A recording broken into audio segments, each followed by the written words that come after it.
Baik, selamat sore Bapak Ibu semua yang dikasih oleh Tuhan, sahabat konsep dan juga para hamba-hamba Tuhan, pendeta muda yang boleh hadir bersama-sama dengan kita pada sore hari ini di acara konsep, dan saya juga bersyukur bersama juga dengan pendeta M. Pardosi yang selalu boleh bersama-sama dengan kita untuk belajar bersama firman Tuhan di dalam diskusi Alkitab bersama dengan tim konsep. Pada saat ini kita akan boleh mempelajari firman Tuhan dalam diskusi Alkitab yang akan dibawakan oleh hamba Tuhan pendeta muda Matias Tanii yang sementara melayani di daerah Jawa Kosan Tengah di perkumpulan doa Bukit Sion. Kita akan mendengarkan materi yang boleh disampaikan, tetapi sebelum kita memulainya kita minta pertolongan Tuhan melalui doa oleh pendeta muda Ricky Moal. Mari kita berdoa. Kembali Tuhan, Bapa yang ada di dalam kerajaan sorga, kami datang ke hadirat-Mu, mengucap syukur dan terima kasih kebaikan kemurahan Tuhan yang selalu kami rasakan dan kesempatan yang baik pada sore hari ini untuk kami kembali belajar akan firman Tuhan. Hamba-Mu berdoa, biarlah urapan Roh Kudus menjadi bagian kami semua dan juga membawa materi pendeta Matias Tanii, biarlah pelajaran yang akan dibawakan boleh menjadi kekuatan, pengharapan, dan iman kami akan selalu dekat dan setia hanya kepada Tuhan. Kami juga berdoa untuk seluruh sahabat konsep yang menyaksikan, biar berkat Tuhan juga menjadi bagian mereka. Kami serahkan program ini hingga selesai ke dalam tangan-Mu, karena hanya dalam nama Yesus Tuhan dan Juru Selamat kami sudah berdoa. Amin. Amin. Terima kasih. Baik, untuk seluruh sahabat-sahabat konsep, kita akan boleh mendengarkan diskusi Alkitab bersama dengan konsep, dan kami berusaha untuk memaksimalkan pelayanan kami, walaupun dalam jam yang berbeda kita harus memajukan jam karena ada pelayanan-pelayanan yang boleh dilakukan di jam yang bersamaan, jam konsep, dan kita tidak mengurangi semangat kita untuk belajar Alkitab bersama walaupun di jam yang berbeda. Saya membuka kesempatan untuk seluruh sahabat-sahabat konsep yang akan boleh bertanya dalam diskusi ini, boleh diketik langsung di chat room di Facebook, dan juga bisa kita bisa fasilitasi untuk menjawabnya. Terima kasih perhatian tersebut. Sekarang kita akan bertenang diri untuk mendengarkan firman Tuhan dalam diskusi Alkitab yang dibawakan oleh pendeta muda Matias Tanii. Waktu dan Zoom ini kami persilahkan. Baik, shalom, selamat sore, selamat berjumpa kembali untuk kita semua, sahabat-sahabat konsep.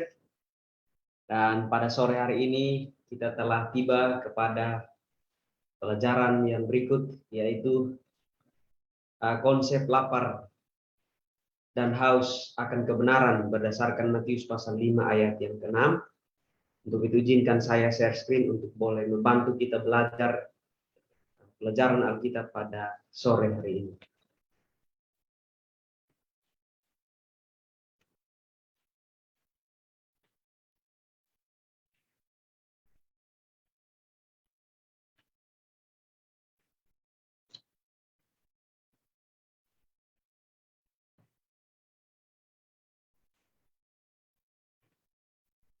Baik, judulnya adalah konsep lapar dan haus akan kebenaran berdasarkan Matius pasal 5 ayat yang ke-6. Latar belakang, setiap orang yang percaya pasti ingin menjadi orang yang diberkati oleh Tuhan di dalam kehidupannya. Berbahagia itu dapat diartikan dalam bermacam-macam. Ada yang berbahagia oleh karena berkat hal-hal materi, sehingga menjadi orang yang diberkati oleh Tuhan. Identik dengan menjadi orang yang kaya secara materi. Ada yang mengidentikan berbahagia dengan kesehatan secara fisik. Sehingga orang yang kuat dan sehat secara fisik adalah orang yang diberkati oleh Tuhan. Bermacam-macam pendapat dan penafsiran bisa diberikan terhadap hidup yang berbahagia oleh Tuhan. Apa sebenarnya yang dimaksud dengan hidup yang berbahagia oleh Tuhan? Ucapan berbahagia tidaklah asing bagi mereka yang sudah membaca Alkitab Perjanjian Lama.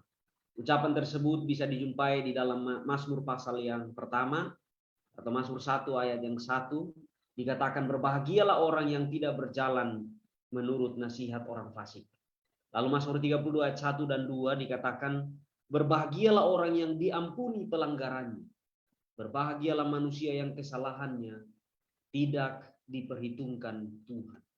Jadi dua kata yang kita temui ya di Perjanjian Lama yang boleh saya berikan, mungkin ada yang bila menemukan yang lain, tetapi inilah dua kata yang mengawali di Perjanjian Lama. Dan kalau kita membaca Alkitab Perjanjian Lama, kita akan melihat arti berbahagia di sana dan penjabarannya. Kata berbahagia dalam bahasa Greek adalah makarios, yang berarti happy, bahagia, atau fortunate, beruntung. Nah, dalam Perjanjian Baru, kata berbahagia dalam konsep Perjanjian Baru bukan sekedar bahagia dalam arti biasa atau semu, tetapi ini menunjuk kepada kebahagiaan yang dalam diri seseorang yang telah lama menantikan keselamatan yang dijanjikan oleh Allah yang sementara sedang menjalani penggenapannya. Ini adalah kebahagiaan rohani, bukan sekedar jasmani. Jadi mungkin tadi kita lihat bersama definisi kebahagiaan, orang bisa mengartikan berbeda-beda ya. Tetapi kalau melalui pembahasan kita sore ini, khususnya Matius pasal 5 ayat yang ketiga sampai ayat yang ke-12, dengan kata berbahagia itu sendiri, itu bukan hanya merujuk kepada kebahagiaan semu, tetapi ini merujuk kepada penggenapan kebahagiaan rohani. Jadi bukan sekedar jasmani saja. Nah, ajaran Yesus tidak pernah bertentangan dengan kebenaran di Perjanjian Lama. Namun sesungguhnya ajarannya memang bertentangan dengan pengertian masyarakat Yahudi yang waktu itu pemahaman mereka tentang kebenaran itu sendiri. Mengapa hal ini bisa terjadi? Ini dikarenakan karena para ahli Taurat atau guru-guru kitab di masa itu telah menjelaskan dan mengartikan serta menginterpretasikan kebenaran Perjanjian Lama itu jauh berbeda, menyimpang dari apa yang telah dimaksudkan atau yang telah Allah maksudkan, dengan menggunakan hikmat mereka sendiri untuk mengerti kebenaran Allah. Jadi Yesus membawa ucapan berbahagia atau 8 ucapan berbahagia ketika dia berkhotbah di atas bukit. Sebenarnya Yesus bukan menentang ajaran ya, tapi Yesus menentang apa yang dipahami oleh orang-orang pada saat itu. Yesus membawa sebuah pengertian yang dalam tentang kebenaran itu sendiri. Nah, isu pembahasan yang akan kita bahas pada sore hari ini kurang lebih ada 5. Yang pertama, apa makna lapar dan haus? Apa makna kebenaran itu sendiri? Lalu yang ketiga, mengapa kita perlu lapar dan haus akan kebenaran? Lalu yang keempat, apa makna kata dipuaskan? Dan yang terakhir, bagaimana agar bisa dipuaskan lapar dan haus seseorang akan kebenaran itu sendiri. Yang pertama, apa makna lapar dan haus? Matius di sini menggarisbawahi kebutuhan dasar manusia untuk makan dan minum. Jika keduanya tidak terpenuhi, maka ia akan merasa lapar dan haus. Ya, jadi ini adalah sebuah hal atau sebuah terminologi yang mau ditawarkan oleh Matius, bahwa ketika seseorang atau kebutuhan dasar manusia adalah makan dan minum, sehingga jika keduanya tidak terpenuhi, maka manusia itu sendiri akan mengalami yang namanya lapar dan haus. Hal ini mengingatkan kepada kita bagaimana pemeliharaan Allah terhadap bangsa Israel ketika perjalanan keluar mereka dari tanah Mesir ke tanah perjanjian yang dijanjikan oleh Tuhan, yaitu tanah Kanaan. Ya, kita bisa lihat itu di Keluaran 17 ayat 6, Ulangan 8 ayat 15, Mazmur 107 ayat 5, dan Yesaya 48 ayat 21. Oleh karena itu makna teologis dari makan dan minum mempunyai latar belakang sejarah dalam pengharapan Perjanjian Lama. Jadi makna lapar dan haus ini kita bisa temui bagaimana Allah memelihara bangsa Israel itu sendiri pada saat itu. Lapar secara rohani adalah karakteristik dari seluruh umat Allah, di mana ambisi tertinggi mereka bukanlah hal materi, tetapi hal-hal rohani. Lapar dan haus akan kebenaran berarti merindukan akan perkenanan Allah, keserupaan dengan Allah, merindukan kebenaran Allah itu sendiri, kebahagiaan sejati di dalam Dia.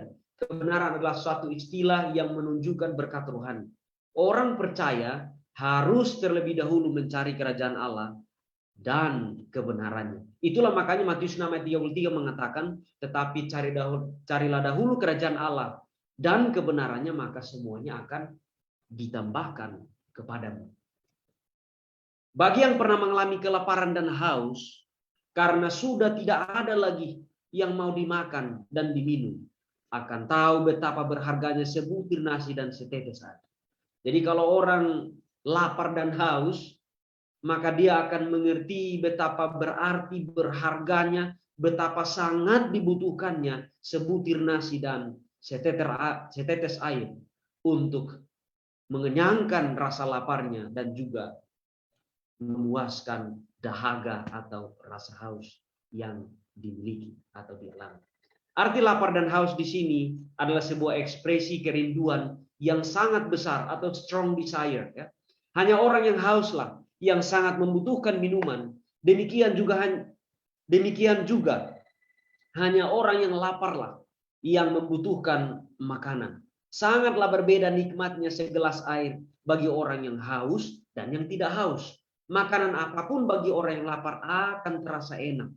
Tetapi bagi orang yang tidak merasa lapar, maka makanan yang sama belum tentu enak rasanya. Ya, ini diambil dari buku Pendeta Milton Pardosi, Radical Sermon of Jesus Christ. Ya.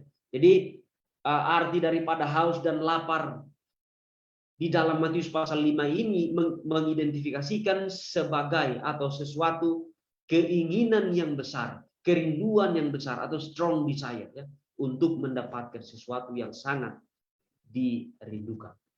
Yang kedua, apa makna kebenaran ya? Kebenaran di dalam Matius pasal 5 ayat yang ke-6. Nah, kalau kita baca Matius pasal 5 ayat yang ke-6 di sana jelas, Yesus menyebutkan secara jelas lapar dan haus terhadap kebenaran. Kebenaran apa dan siapa ya? Yohanes 17 ayat 17 dikatakan firman-Mu adalah kebenaran. Yohanes 1 ayat 1 dan 14, Yesus Kristus adalah firman yang menjadi manusia. Dengan demikian, Yesus Kristus adalah kebenaran yang sesungguhnya. Nah, pada saat ini kita akan melihat, karena di sini ada pelajaran yang menarik bahwa di Matius pasal 5 ayat yang ke-6, maka di situ menggunakan kalimat dikaiosune. Sementara di Yohanes pasal 17 ayat yang ke-17, dia menggunakan kalimat aletheia. Tetapi dalam terjemahannya ke bahasa Inggris itu sama. Righteousness ya, ataupun Yohanes 17 ayat 17 itu truth. Dan kalau diartikan sama artinya, tapi kita akan mencoba mempelajari apakah kalimat atau dua kalimat antara dikaiosune dan aletheia ini memiliki arti yang sama, makna yang sama, ataukah hal yang berbeda. Yang pertama ya, kebenaran. Dari kata Yunani dikaiosune itu arti kata dike, adat kebiasaan, maka bisa dimaknai benar seperti yang ditentukan oleh adat kebiasaan. Dalam Perjanjian Baru ini digunakan untuk benar, sebagaimana ditentukan oleh prinsip kerajaan surga. Dalam beberapa contoh penggunaannya 94 kali digunakan dalam Perjanjian Baru, di mana kata dikaiosune diterjemahkan kebenaran. Nah, yang kedua, kebenaran dari kata Yunani dikatakan juga di sana aletheia, yaitu kebenaran, benar-benar kebenaran. Nah, ada tiga pengertian umum dari kamus, ya, Thayer ya, leksikon. Di sana dikatakan apa yang benar dalam hal apapun yang sedang dipertimbangkan. Jadi ini dalam sebuah pertimbangan, artinya dia mendengarkan sesuatu, itu masih dipertimbangkan apakah itu benar atau tidak ya. Sementara yang kedua dikatakan dari satu kebenaran pada kenyataannya.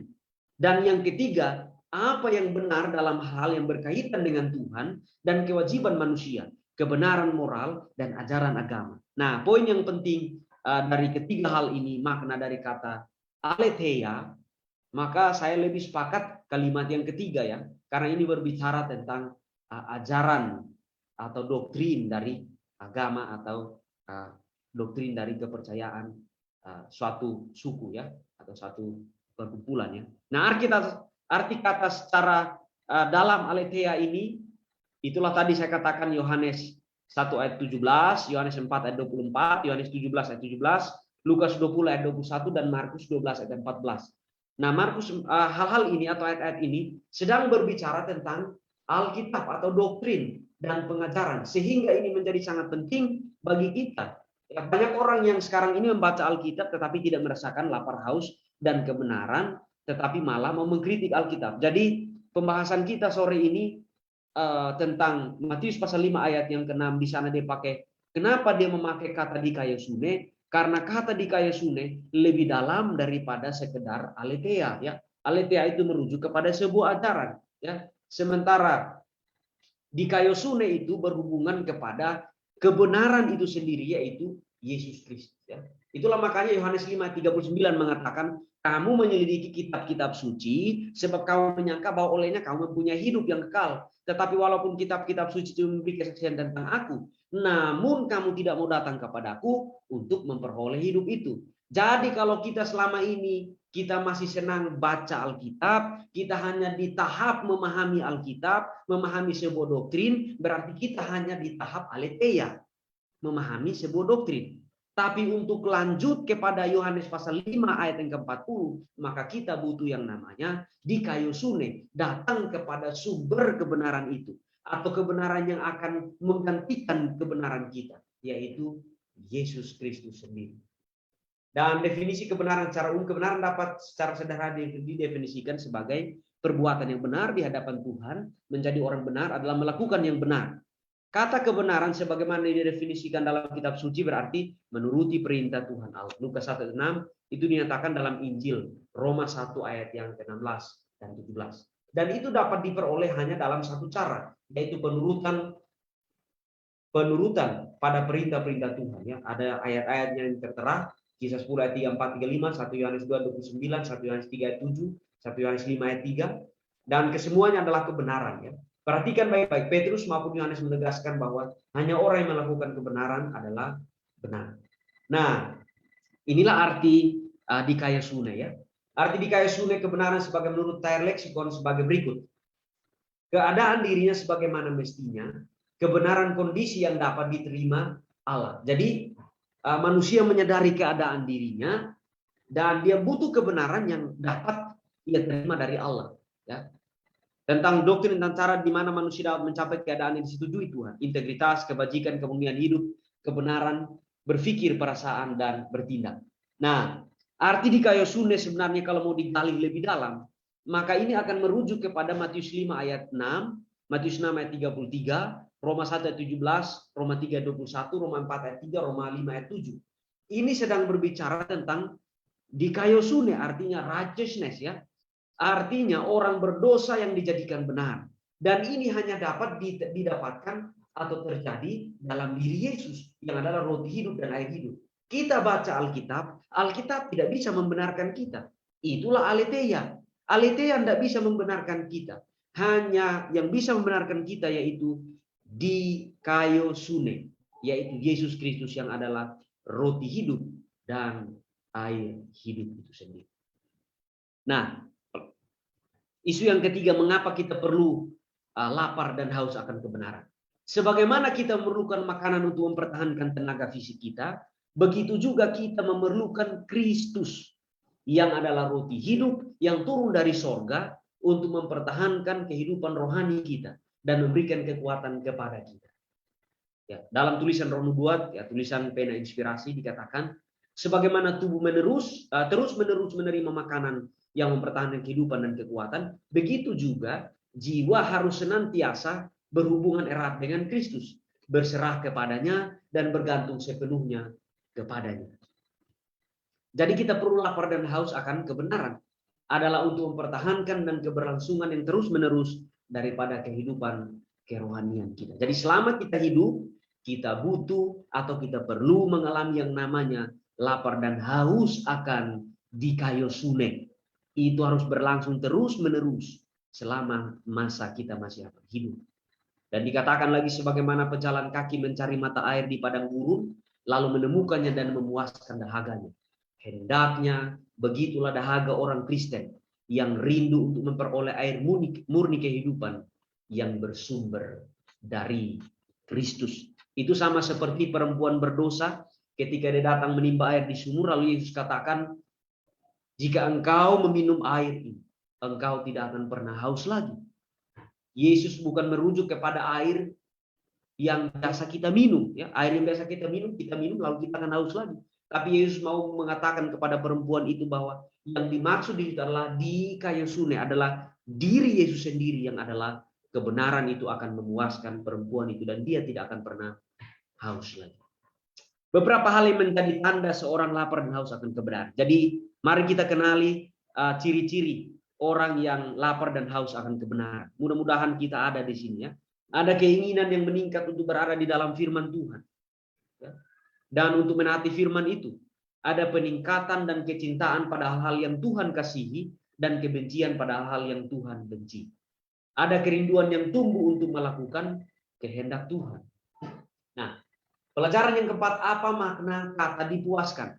Kalau kita baca dari teks ini atau dari Matius pasal 5 ayat yang ke-6, maka kalimat yang dipakai di sana adalah kortazo, ya. Kortazo ini berarti menyediakan makanan berlimpah, memberi makan, mengisi dan memuaskan. Dan kita bisa temukan di Perjanjian Baru digunakan kurang lebih 15 kali dalam Perjanjian Baru. Nah, ada 3 definisi yang boleh kita dapatkan dari kamus. Memberi makan dengan tumbuh-tumbuhan rumput jerami untuk mengisi, memuaskan dengan makanan untuk menggemukkan kepada hewan. Ya, ini dipakai juga, terminologi ini dipakai juga, ya, kata kortazo ini dipakai juga untuk hewan, tetapi juga untuk manusia. Ya, dikatakan untuk mengisi atau memuaskan. Dan yang terakhir untuk memuaskan penuh, artinya semuanya terisi penuh, puas, ya. Lapar secara rohani dan haus secara rohani dipuaskan penuh yang dimaksudkan di dalam ayat ini.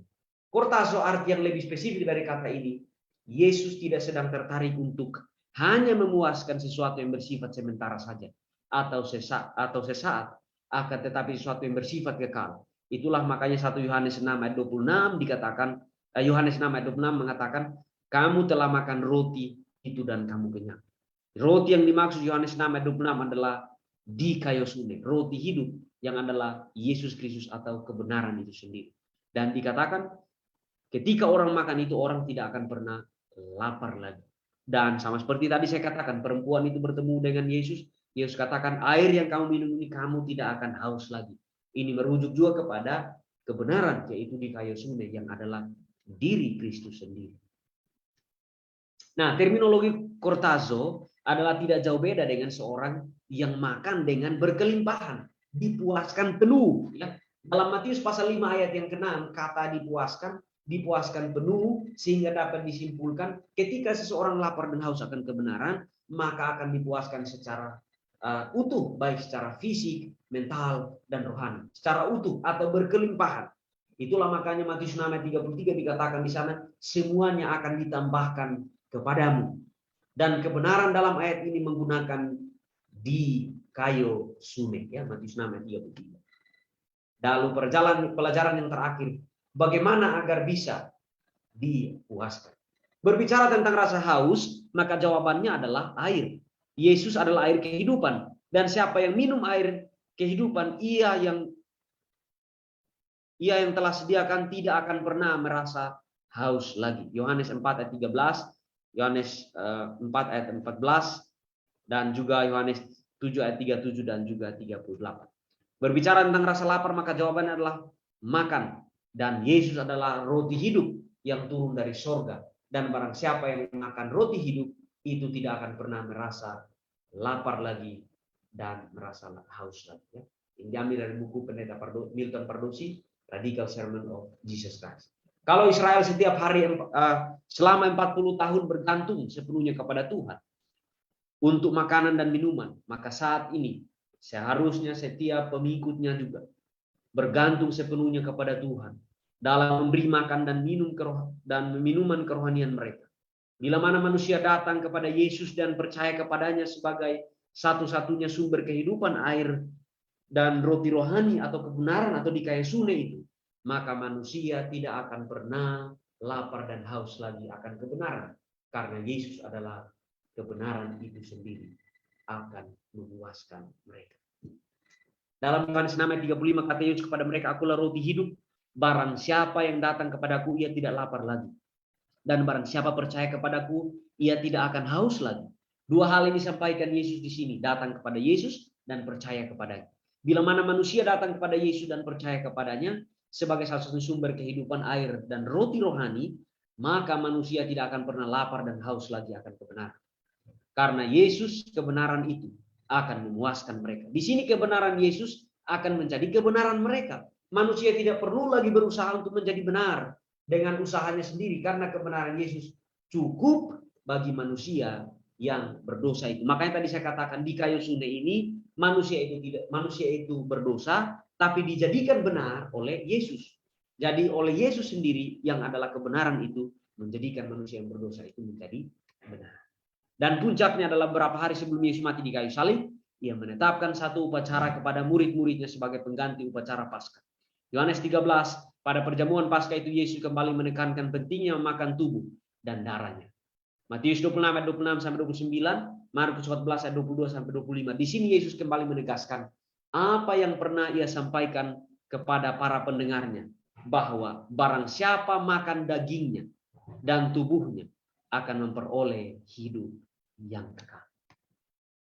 Jadi kalau kita kaitkan, maka pelajaran pertama kita ya, berbahagialah orang miskin di hadapan Allah, berbahagialah orang yang berduka cita, lalu berbahagialah orang yang lemah lembut, berbahagialah orang yang lapar dan haus. Pelajaran kita hari ini, maka orang yang merasa miskin, dia akan membutuhkan kebenaran, atau miskin secara rohani, dia akan mencari kebenaran itu sendiri.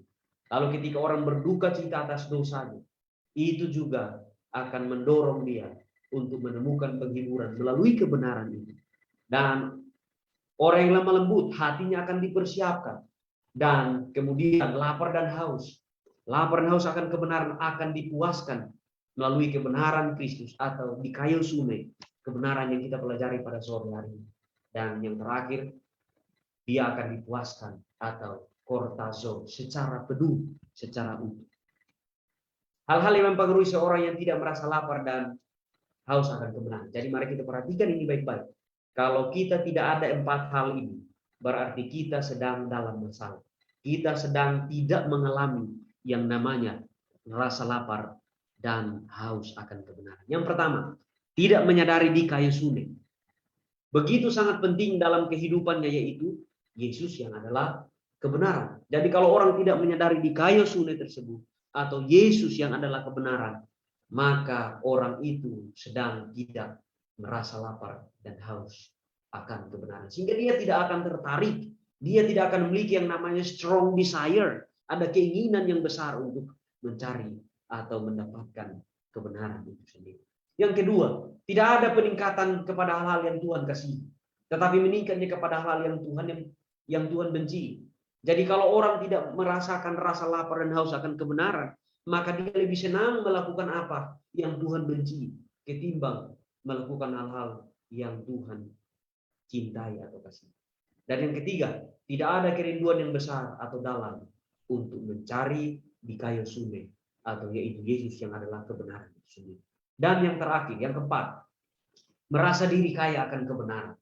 Untuk itulah makanya Wahyu 3:17 mengatakan, karena engkau berkata aku kaya, dan aku telah memperkaya diriku, dan aku tidak kekurangan apa-apa. Dan karena engkau tidak tahu bahwa engkau melarat dan malang, miskin, buta, dan telanjang. Merasa kaya dengan kebenaran yang dimilikinya. Tidak peka bahwa sedang melarat, malang, miskin, buta, dan telanjang. Jadi kalau Wahyu 3:17 ini menjadi bagian kita, berarti mungkin kita perlu memeriksa diri kita, karena kita sedang berada di posisi manusia-manusia atau umat-umat Tuhan yang tidak merasakan rasa lapar dan haus akan kebenaran, sehingga kita tidak akan pernah dipuaskan oleh kebenaran itu sendiri.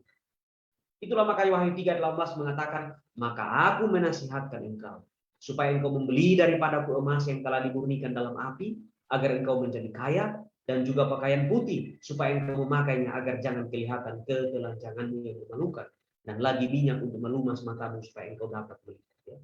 Jadi kita perlu meminta pakaian daripada Tuhan, jubah kebenaran itu yang adalah Yesus itu sendiri, yang akan menutupi keberdosaan kita dan akan melayakkan kita, dan kita akan dipuaskan atau mengalami yang namanya kortazo. kesimpulan pelajaran kita pada sore hari ini, sebelum nanti jika ada pertanyaan atau ada yang perlu diskusikan, pelajaran pertama adalah jadi kita perlu lapar dan haus akan kebenaran. Adalah untuk mempertahankan dan keberlangsungan yang terus-menerus kehidupan kerohanian kita. Jadi kita perlu mengalami yang namanya lapar dan haus akan kebenaran. Jadi mulai sekarang mari kita pelajari Alkitab lebih dalam lagi, bukan hanya sekedar aletheia ya, tapi kita datang dengan dikayosune. Karena memang itu kebutuhan utama kita. Yang kedua, kita harus memiliki keinginan yang kuat, strong desire. Kalau seseorang memiliki keinginan yang kuat, itu akan mendorong sangat kuat. Keinginan yang besar itu akan mendorong dengan sangat kuat, sehingga dia akan rindu untuk mendapatkan kepuasan dari Yesus Kristus atau di kayu salib.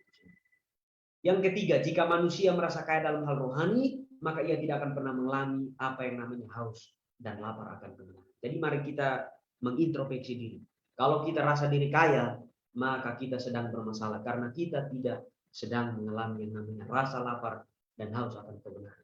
Sehingga kita juga tidak akan pernah dipuaskan oleh kebenaran itu sendiri.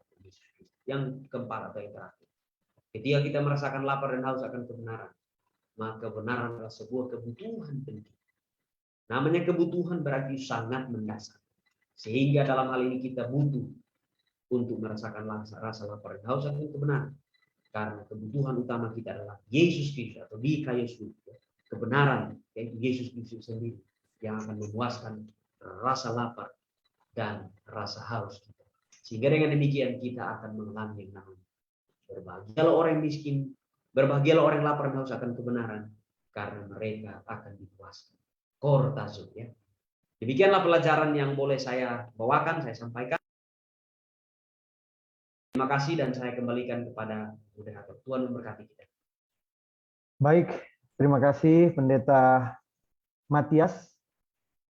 Kita boleh belajar pada saat ini di mana Pendeta tadi telah sampaikan pelajaran yang begitu baik yang boleh jadi untuk masing-masing kita ataupun sahabat-sahabat konsep yang baru mendengarkan konsep mengenai haus dan lapar akan kebenaran ini menjadi sebuah pelajaran yang kita dapati. Di dalam Matius pasal yang kelima, ayatnya yang keenam, berbahagialah orang yang lapar dan haus akan kebenaran karena mereka akan dipuaskan.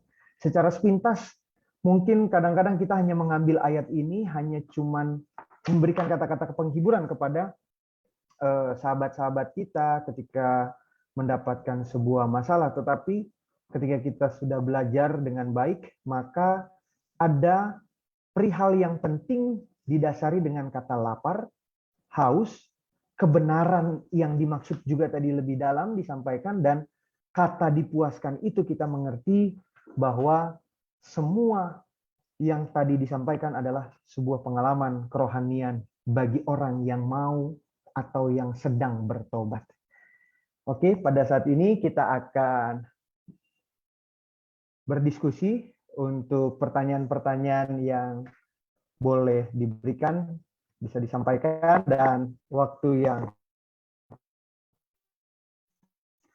pertama ini saya berikan ke pendeta muda untuk ke materi kita. Silakan. Baik, terima kasih. Saya mau bertanya begini, mengenai tentang lapar dan haus. Tadi kalau kita sudah ikuti pembahasan bahwa kalau orang itu dia lapar dan haus, seharusnya dia lapar dan haus itu mau pengen untuk supaya mendapatkan kebenaran.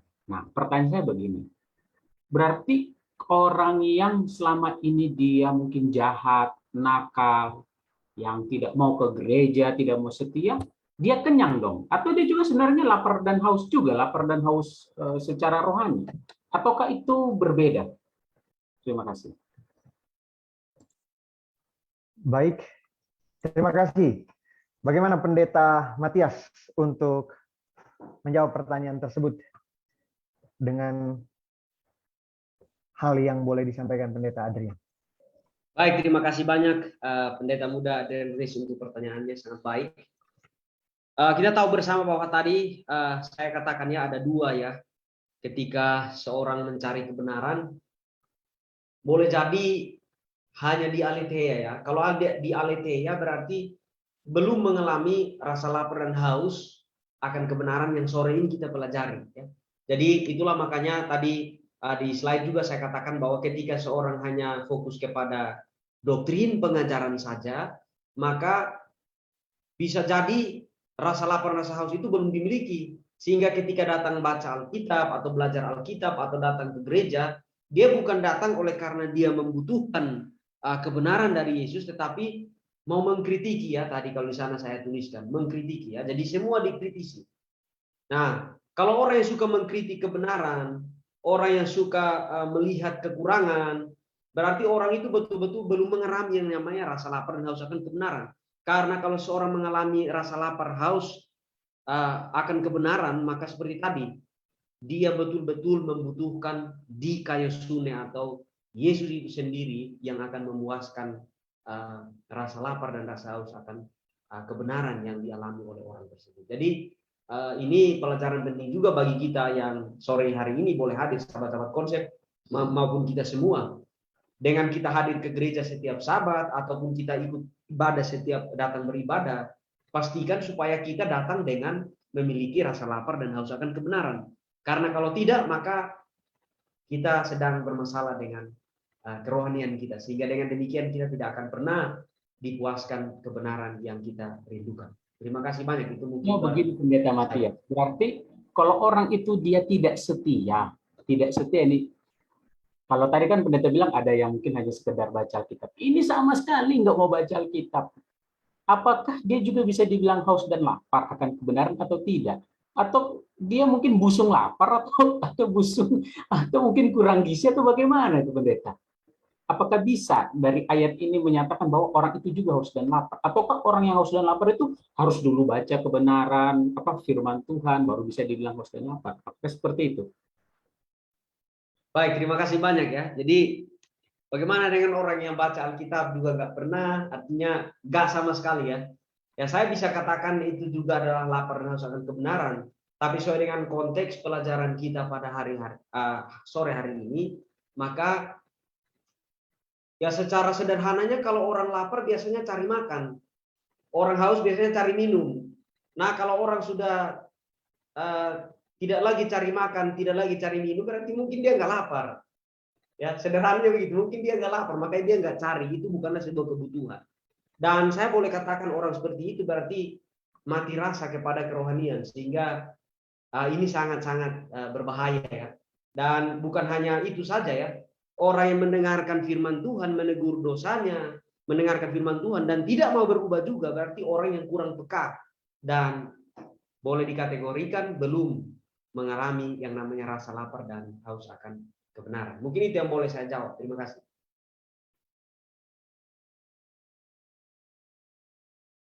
Baik, terima kasih Pendeta Matias. Bagaimana kita menjawab pertanyaan seperti ini, Pendeta Edwin? Silakan Pendeta Edwin. Baik, terima kasih. Apa tadi pertanyaannya? Pendeta, boleh diulangi? Kalau contoh gini, Pendeta Edwin, tadi karena saya yang bertanya ya, orang yang tidak pernah ke gereja, tidak setia, nakal, jauh dari Tuhan, apakah bisa mereka dikatakan kategori haus dan lapar atau tidak? Karena kalau yang tadi kita belajar, haus dan lapar yang dimaksud itu adalah dia belajar firman Tuhan, tapi dia pengen sekali supaya dekat dengan Tuhan dan dia dilegakan. Oke. Apakah orang yang tidak setia, orang yang tidak mau baca Alkitab disebut atau dikategorikan dengan orang yang haus dan lapar akan kebenaran? Nah, tadi pemateri sudah sampaikan sebenarnya bahwa orang yang haus akan kebenaran itu adalah dia memerlukan kebenaran itu sendiri. Dia memerlukan bahwa dia membutuhkan kebenaran dan dia tahu apa yang kurang dalam dirinya, sehingga dia membutuhkan kebenaran. Nah, kenapa orang haus akan kebenaran? Kenapa orang mau hidupnya benar? Karena kebenaran itu menuntun kita kepada Tuhan. Dan kalau kita hidup dalam dosa, maka kebenaran tidak akan perlu bagi kita. Nah, karena kita mau hidup benar, maka kebenaran itu penting bagi kita. Sehingga kita cari, bagaimanapun caranya kita cari untuk bisa benar.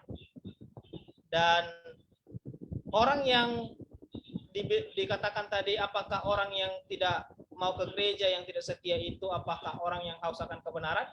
Ya, memang secara rohani dia haus akan kebenaran, dia perlukan kebenaran. Tetapi kan ada pilihan kepada kita. Ada pilihan kepada kita, apakah kita mau hidup benar atau tidak. Itu dia. Jadi itu saya rasa yang bisa saya jawab. Terima kasih. Baik, terima kasih Pendeta Edwin Pasaribu yang telah juga menambahkan jawaban dari pertanyaan tersebut. Berarti kita bisa melihat kalau masuk ke dalam pembelu lebih diarahkan harus mengalami, maksud itu adalah dia lebih masuk dalam sebuah pertobatan. Jadi ranahnya itu ke pertobatan dulu sehingga dia merasakan haus dalam memahami pelajaran ini. Terima kasih ya yang saya bisa dapati dari Pendeta Matias punya pembahasan ya. Karena memang ini cocok sekali untuk peristiwa yang tadi Pendeta Adrian Ronesi sampaikan. Baik, kita ke Pendeta Pardesi. Bagaimana Pendeta Pardesi untuk hal ini? Untuk kita bisa menjawabnya. Silakan Pendeta Pardesi. Baik, terima kasih. Salam jumpa kembali ya sahabat konsep yang menonton atau melihat mengikuti program ini di Facebook dan juga nanti di YouTube ya, dan juga para pendeta muda. Terima kasih pemaparannya. Nah, kalau saudara lapar itu dari mana munculnya perasaan lapar itu? Orang tuh lapar, haus itu munculnya ya dari tubuh ya. Tubuh itu memberikan sinyal ke otak kita ini. Sehingga muncullah apa yang disebut dengan lapar dan haus, keinginan untuk makan dan minum. Jadi tubuh kita ini memberi sinyal. Ya, sudah kekurangan air, mungkin perutnya, ususnya atau lambungnya sudah bunyi, ya itu dikirim sinyalnya ke otak kita ini bahwa tubuh kita ini sudah membutuhkan makanan dan minum. Bagaimana orang yang tidak punya kesempatan baca Alkitab? Ya, tolong dibedakan dulu ya antara orang yang tidak punya kesempatan baca Alkitab dan orang yang tidak mau membaca Alkitab. Tidak mau membaca Alkitab itu kan berarti kan dia punya kesempatan tetapi dia tidak mau. Nah, kalau dia tidak mau membaca Alkitab, ya itu kan berarti kan dia tidak menginginkan kebenaran aletheia itu tadi ya, karena membaca Alkitab itu kan kebenaran aletheia. Kebenaran aletheia itu menuntun kita kepada kebenaran di kaiosune ya, di kaiosune ya. Jadi kan tahapannya begitu saudara. Jadi kebenaran aletheia itu, lah firman Tuhan itu menuntun kita untuk menemukan apa? Di kaiosune itu, yaitu kebenaran Yesus Kristus itu. Nah, ketika seseorang dia tidak pernah membaca Alkitab karena memang tidak punya kesempatan baca Alkitab, tapi dia punya kegelisahan gitu loh. Hidup saya ini bagaimana sih kok begini-begini aja? Hidup saya ini kok sepertinya kurang bermakna. Itu kan ada sinyal yang dikirim kemana? Ke sini ya. Lalu dia mulai mencari gitu. Apa hidup ini memang hanya begini? Hidup, mati gitu, udah itu aja.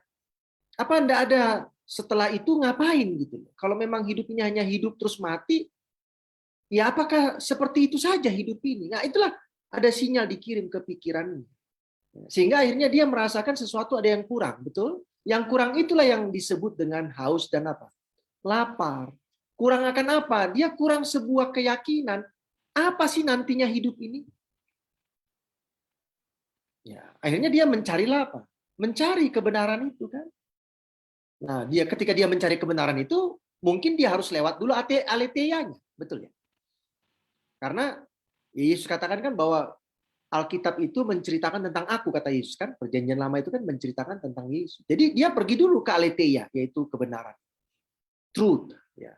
Lalu dari aletheia itulah, maka sementara Roh Kudus bekerja, maka dia akan tiba kepada dikaiosune itu. Dan setelah itu dia akan dipuaskan oleh Yesus. Nah, orang yang sudah menerima dikaiosune oleh Yesus Kristus itu, maka dia sekarang mempunyai hidup yang ada makna. Ada maknanya. Bahwa hidup ini tidak berhenti begitu. Nah, bagi orang yang tidak mau membaca Alkitab karena kekerasan hatinya, ya bagaimana dia mau nyampe ke Dikaiosune, orang Aletheanya aja dia nggak sampai. Kan tahapannya kan harus nyampe ke Aletheia, baru Aletheia itu yang menceritakan tentang Yesus, maka orang itu akan dituntut untuk menerima siapa? Yesus Kristus kan. Nah, mudah-mudahan bisa memberikan sebuah pemahaman tahapannya ya. Orang tidak bisa langsung kepada Yesus kalau tidak lewat Aletheia itu. Aletheia itu mungkin dengan dia baca, mungkin dengan orang menceritakan kepada dia tentang kebenaran firman Tuhan itu, dan setelah itu dia akan naik ke atas untuk menerima apa? Dikaiosune. Terima kasih Pak. Baik, Sir. Saya tiba-tiba jadi muncul pikiran ini ya. Berarti untuk memahami konsep Alkitab ini, awal yang paling pertama itu harus mengalami Aletheia dulu ya, Sir. Tidak bisa Dikaiosune itu ya. Ya orang kan harus, bagaimana orang mau menerima Yesus kalau nggak tahu siapa itu Yesus? Dia harus tahu dulu siapa itu Yesus. Nah, untuk mengetahui siapa itu Yesus kan tahapannya dua. Satu, tadi saya katakan boleh dengan baca Alkitab ya, seperti Sida-Sida itu kan. Sida-Sida itu kan dia membaca Alkitab tapi nggak paham, betul ya. Lalu datanglah Filipus menjelaskan, dan setelah dia dijelaskan maka dia naik ke level apa? Dikaiosune itu. Ya kan? Tapi seperti orang muda yang kaya yang datang sama Yesus itu, dia sudah punya rasa lapar enggak? Ada rasa lapar dia? Ada. Ada. Tetapi motif rasa laparnya itu beda lagi.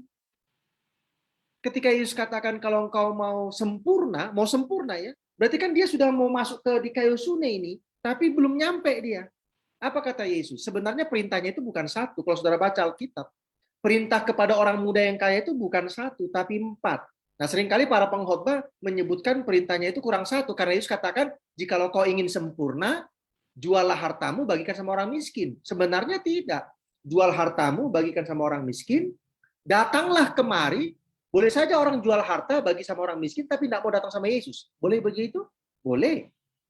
Lalu setelah datang sama Yesus, ngapain? Yang terakhir Yesus katakan, ikutlah aku itu dalam terjemahan aslinya sebenarnya take the cross, take my cross. Pikulah salib.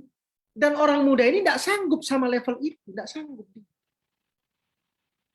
Nah, berarti dia belum nyampe kepada Dikaiosune. Kalau Lazarus apa? Sakeus ya, Sakeus. Ini kadang-kadang mirip nih Lazarus, Sakeus, Lazarus. Kalau Sakeus, dia itu sudah masuk dia ke level Dikaiosune itu. Apa kata Yesus? Hari ini dia pun adalah keturunan Abraham. Telah terjadi keselamatan di rumah ini. Nah, itu kan karena dia ada rasa lapar dan haus. Orang muda yang kaya mengejar Yesus. Lazarus juga mengejar Yesus. Sama-sama mengejar, sama-sama datang sama Yesus. Kalau saudara baca Alkitab, orang muda yang kaya itu bersujud di hadapan Yesus. Itu tidak main-main, saudara-saudaraku.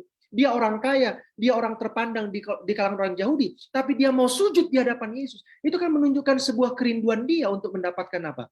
Keselamatan. Tapi dia tidak berani untuk naik kepada Dikaiosune, yaitu menerima apa? Kebenaran dari Yesus Kristus. Karena dia membawa kebenarannya sendiri. Ya, mudah-mudahan bisa memahami ya polanya. Ya. Jadi ditanyakan sama pemateri lah, kan kita hanya menambah saja. Ini pendeta, soal tadi kita Pardosi sudah sampaikan, ikut pikul salib. Ya, pikul salib itu maksudnya contohnya kayak gimana kalau sehari-hari untuk saat ini? Siap menderita dalam segala tantangan keimanan ini. Ya, Matius 11 ayat 28-29 kan katakan adalah, marilah kepadaku yang letih sudah beban berat, aku akan memberikan kelegaan kepadamu. Pikulah kuk yang kupasang kan. Jadi setelah saudara mendapatkan kelegaan, ya bukan berarti selesai persoalan ini. Tuhan akan meletakkan kuk itu. Kuk itu ya itu tadi, pikulah salib itu.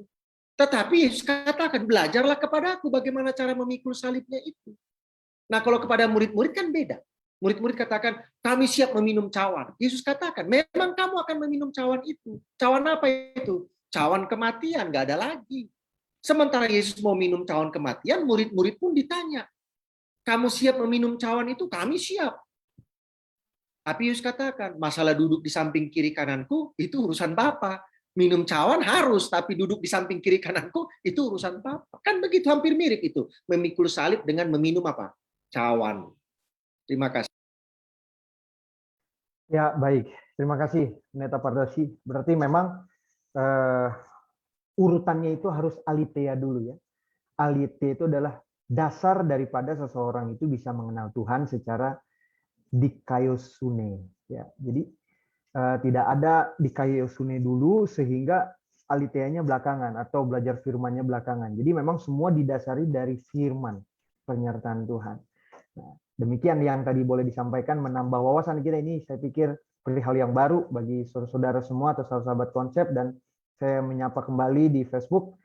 Pelajaran penting kita pada sore hari ini bagaimana sebuah pertobatan yang dialami oleh manusia itu harus mengenal firman Tuhan itu sendiri, yang akan membawa dasar mereka lebih mencintai lagi Tuhan dan lebih memahami lagi arti kata sebuah kebenaran yang lebih dalam. Baik. Terima kasih Pendeta Pardosi atas tanggapan atau respon dari jawaban dari pertanyaan yang boleh disampaikan. Baik, ada pertanyaan yang masuk, Pendeta Matias selaku pemateri pada sore hari ini. Pertanyaan yang pertama, atau saya langsung ke pertanyaan yang kedua ini karena mirip ya. Di pertanyaan yang pertama saya akan coba tanyakan juga. Oke, pertanyaan yang kedua ini dari chatroom. Bagaimana pendeta, ketika kita tadi sudah memahami aletheia dan dikaiosune itu, apakah seseorang yang mendapatkan kebenaran berdasarkan kebenaran aletheia tadi, kalau melalui alam bagaimana pendeta? Atau melalui mimpi ya? Mimpi atau pewahyuan ya, ini kalau nggak salah ya, khayal gitu pendeta. Apakah bisa pendeta Matias?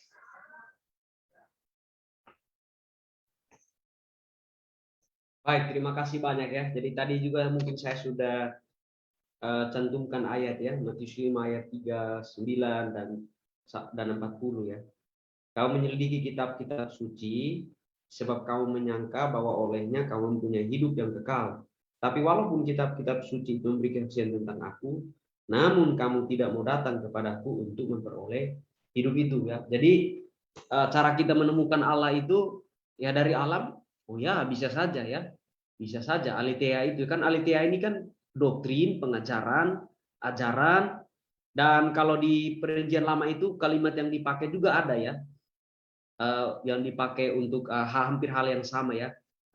Nabi-nabi memberikan pengajaran ya, nabi-nabi memberikan pengajaran ya.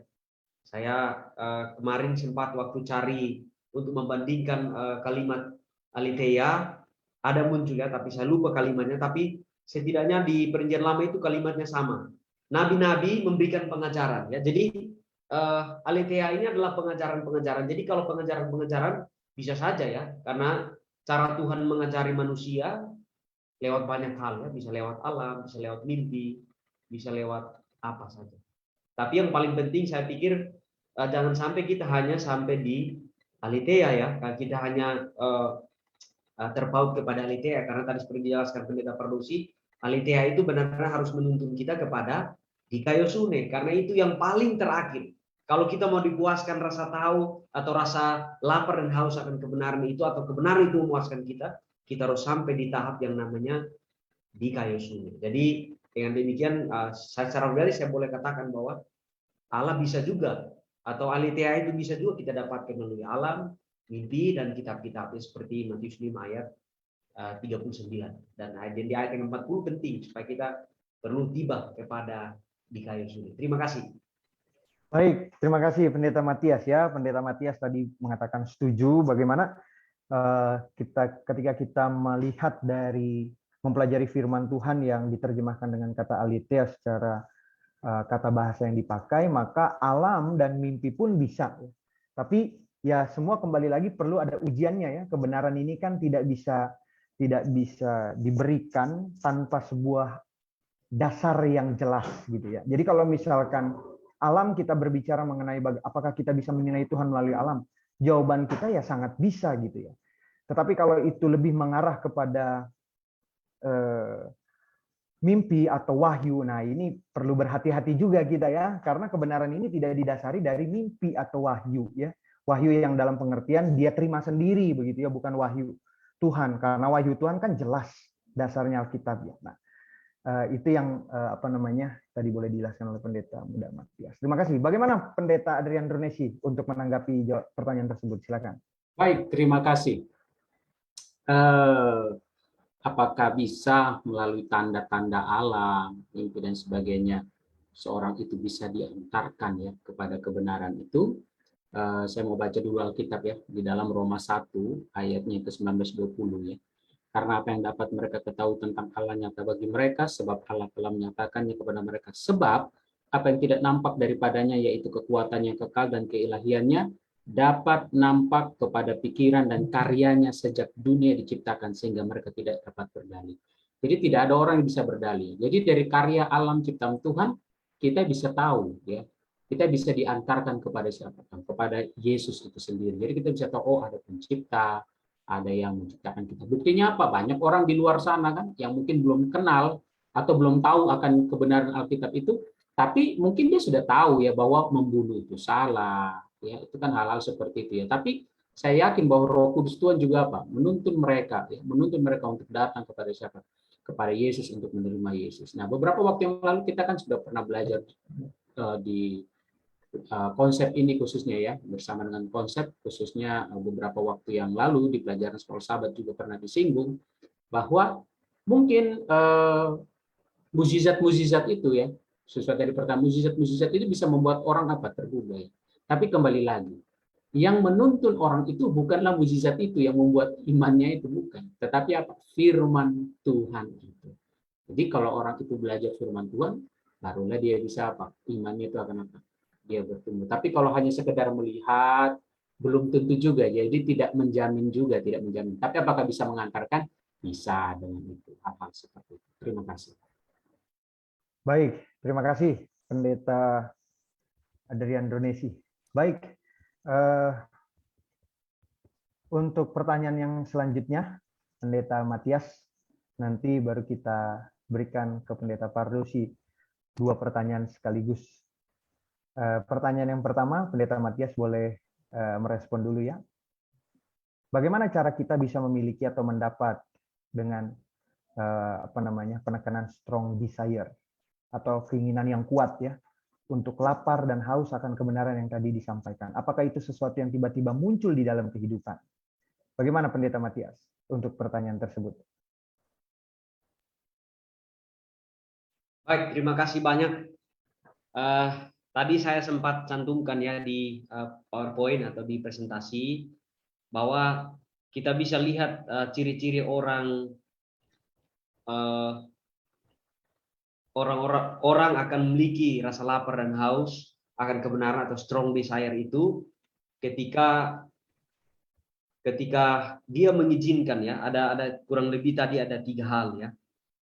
Dia tunduk kepada Allah, merendahkan hatinya, dan juga dia mencintai apa yang Tuhan cintai dan membenci apa yang Tuhan benci. Dan dalam hal ini mungkin sederhananya untuk kita pahami seperti tadi katakan Pendeta Pardosi, kalau orang lapar ya itu akan otomatis ya dari perut itu nuntut ke pikirannya, ya tiba-tiba lapar dan dia pengen supaya apa? Supaya dapat makanan, karena kalau tidak dapat makanan maka rasa lapar itu akan mengganggu kondisi tubuh fisiknya. Dan hal ini juga dalam hal kerohanian ya kita harus mengalami hal yang sama.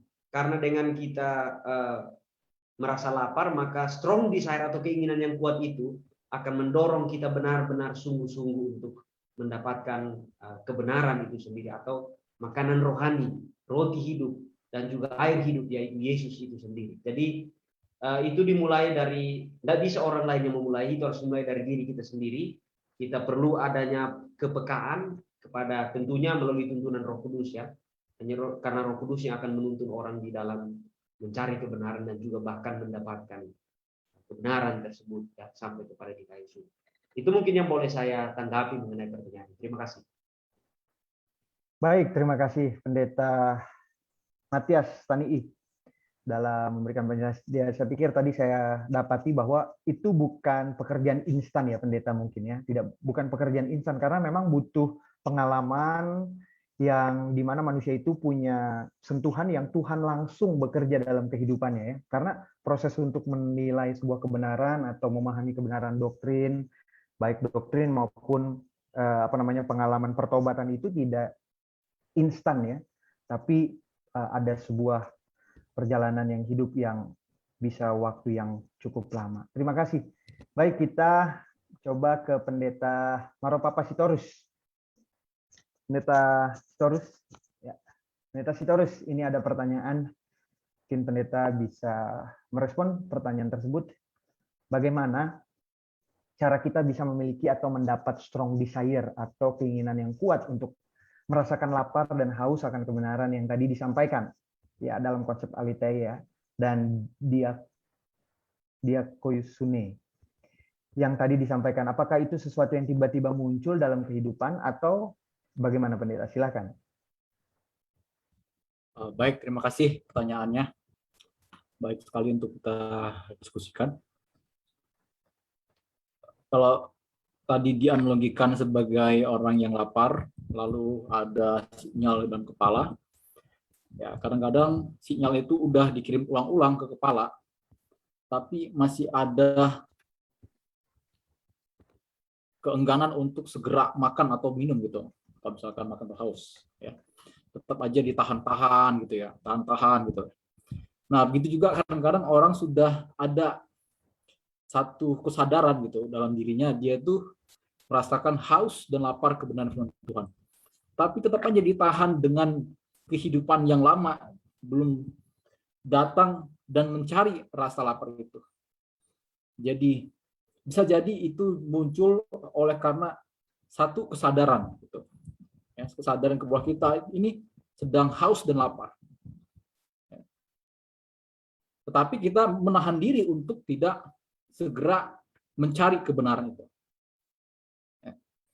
Jadi satu tahapan tadi juga sudah dijelaskan bahwa harus adanya kebutuhan, ya, satu dorongan besar kuat untuk haus dan lapar. Tapi itu bukan satu seketika atau tiba-tiba gitu ya. Tapi memang ada bukti ya, kita ini tiba pada titik sadar bahwa membutuhkan kebenaran yang datangnya dari Yesus Kristus. Mungkin itu saja yang bisa saya tambahkan. Terima kasih. Oke, baik. Terima kasih Pendeta Pendeta Maropapa Sitorus atas jawaban dari pertanyaan yang boleh disampaikan. Baik, kita langsung ke Pendeta Pardosi. Pendeta Pardosi, ini ada dua pertanyaan, Pendeta. Pertanyaan yang pertama, apakah melalui alam seseorang mengenal kebenaran yang aletheia tadi, melalui mimpi bisa, melalui alam bisa nggak Pendeta? Nanti pertanyaan yang kedua, setelah Pendeta sudah sampaikan, saya kasih berikan lagi supaya nggak terlalu panjang pertanyaan. Terima kasih. Baik, terima kasih ya. Kalau melalui mimpi, ya boleh saja Tuhan berbicara kepada seseorang. Seperti kepada Nebukadnezar itu kan melalui mimpi. Mimpi tentang patung, ya, itu kan Tuhan sedang membawa sebuah pekabaran kepada sang raja bahwa akan ada satu raja di dunia ini, raja kekal. Melalui mimpi pohon yang ditebang, itu adalah satu pekabaran karena mimpi itu 1 tahun kemudian baru digenapi. Ya. Namun mimpi itu belumlah kebenaran secara lengkap. Kebenaran secara lengkap itu ada di dalam diri Yesus Kristus dan ada di dalam kitab suci. Tetapi karena Yesus tidak lagi bersama dengan kita, ya kebenaran itu ada dalam kitab suci saja kan. Nah, apakah orang bisa mengenal pencipta dari alam? Bisa. Tapi perlu berhati-hati saudara-saudara. Kenapa? Karena alam ini tidak lagi seperti alam waktu di Taman Eden. Sudah banyak yang rusak. Kalau saudara melihat ke alam, lalu terjadi alam itu rusak, nanti saudara akan katakan, wah ini Tuhan berarti Tuhan yang merusak ini, karena alamnya rusak. Ya. Jadi perlu berhati-hati juga ketika saudara mencoba untuk mendatang kepada aletheia, yaitu truth itu, kebenaran itu, dari alam. Karena alam ini sudah banyak yang rusak karena akibat dosa, bukan karena Tuhan, tapi akibat dosa. Jadi alam ataupun melalui penglihatan atau mimpi itu boleh saja digunakan Tuhan untuk sebagai pembuka jalan, ya, pembuka jalan. Untuk saudara boleh datang kepada kebenaran yang sesungguhnya, yaitu Yesus Kristus. Lalu tadi sudah dibacakan ayatnya bahwa Alkitab itu menceritakan tentang Yesus Kristus. Tetapi orang Yahudi melihat Alkitab itu sebagai sumber keselamatan. Itu yang terbalik itu. Yesus katakan, walaupun Alkitab itu menceritakan tentang aku, tetapi itu bukan tentang keselamatan, bahwa dengan kita menerima Alkitab, membaca Alkitab, maka kita pasti selamat. Bukan. Alkitab itu menceritakan tentang Yesus, dan keselamatan itu ada pada Yesus, bukan pada Alkitab. Baik, itulah. Baik, terima kasih Pendeta. Pendeta, ini pertanyaan yang kedua, untuk boleh juga direspon Pendeta. Bagaimana kita memiliki atau mendapatkan keinginan yang kuat untuk memperoleh rasa lapar dan haus itu akan kebenaran yang tadi disampaikan Pendeta. Apakah ini sesuatu pekerjaan yang muncul tiba-tiba atau bagaimana Pendeta Pardos? Ya, tadi saya katakan bahwa seseorang itu rasa lapar atau haus kan karena memang ada sinyal yang dikirimkan ke pikirannya, ke otaknya. Sehingga akhirnya otak itu memerintahkan supaya tubuh itu diisi dengan makanan atau air. Nah, tadi saya juga sudah kasih ilustrasinya. Ada orang yang hidupnya itu gelisah dia. Gitu. Kok hidup ini sepertinya cuma begini-begini aja gitu. Kok seperti tidak ada maknanya. Nah, mulailah di sini dia bekerja kan untuk mencari makna kehidupan itu. Dan pada saat yang sama masuk juga lah Roh Kudus itu kan untuk menuntun dia. Untuk mencari makna kehidupan itu. Dan inilah orang yang benar-benar lapar itu. Karena dia betul-betul apa? Dari dalam hatinya. Dia bukan didorong-dorong, bukan dipaksa-paksa, bukan. Dia memang melihat bahwa ada yang kurang dalam hidupnya ini. Apa ya yang kurang itu ya? Mobil sudah punya, istri punya, anak punya, karir bagus. Tapi kok dia selalu merasa ada yang kurang. Gitu. Ternyata yang kurang itu adalah dia tidak punya sebuah pengharapan, jaminan hidup kekal. Dan itu yang membuat dia akhirnya dia mencari. Kan gitu. Ya boleh saja ada orang yang sampai pindah dari satu agama ke agama yang lain. Karena dia belum menemukan. Dia sudah terima agama ini, lalu dia mungkin sudah 1-2 tahun, tapi dia rasa kok sepertinya belum ketemu ya apa yang dia rindukan itu.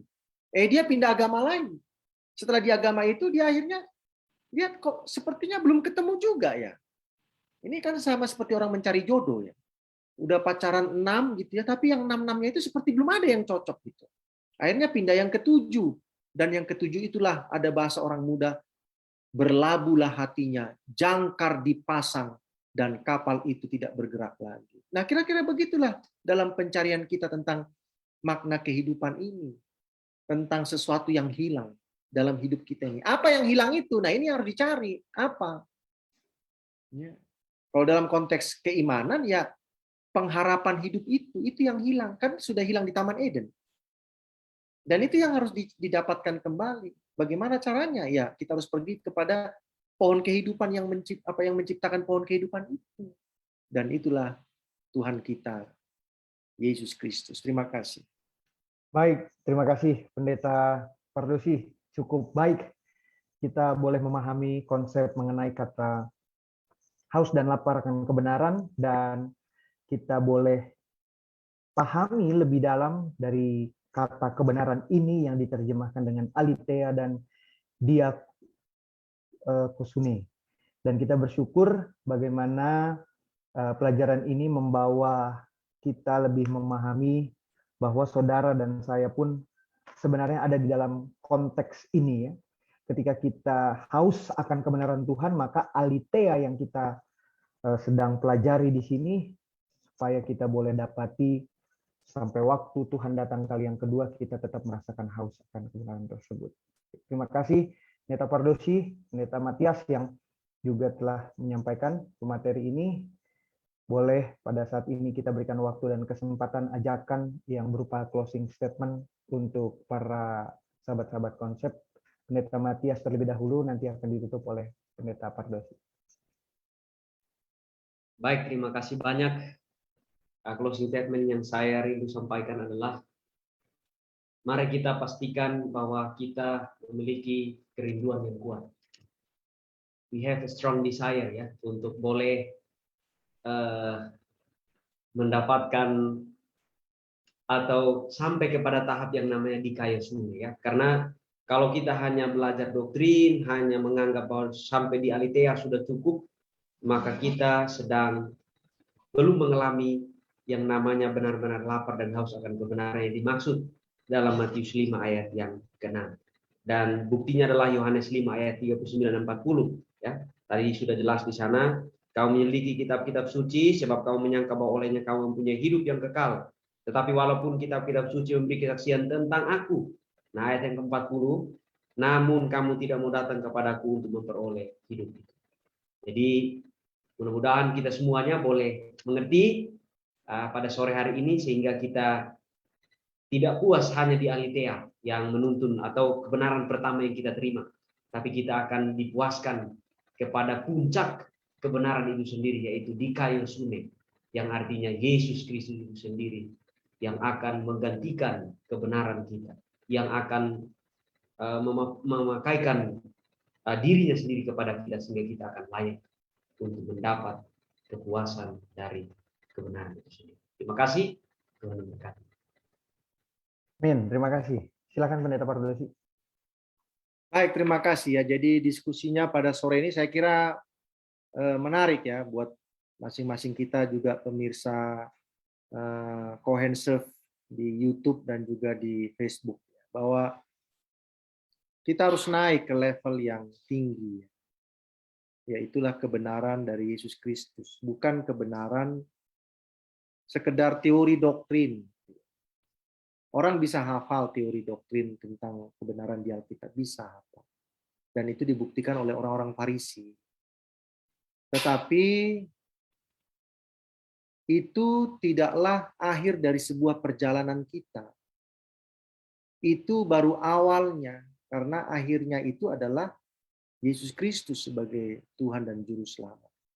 Nah, oleh sebab itu bagi semua sahabat-sahabat konsep dimanapun berada, yang pertama adalah meskipun saudara dan saya sekarang sudah berada di dalam kebenaran itu, ya, artinya sudah menerima Yesus Kristus sebagai Tuhan dan Juru Selamat kita, tetapi kerinduan untuk terus dipenuhi oleh kebenaran, yaitu kebenaran Yesus, itu harus tetap dijaga konsistensinya.